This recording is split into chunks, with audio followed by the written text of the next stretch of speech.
informative. With high honors, Labutong Naya Julian Atienza.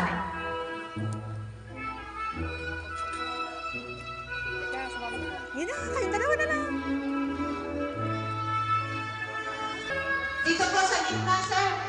Medyo gitna nga po kayo. Asan si Mami? Ay, nagpipicture. Dalawa na kayo. Ano po yung flowers mo, Naya, sa akin nang makita ko yung ganda ng flowers mo, Naya. Harap mo nga sa amin yung flowers mo, anak. Yan. Wow.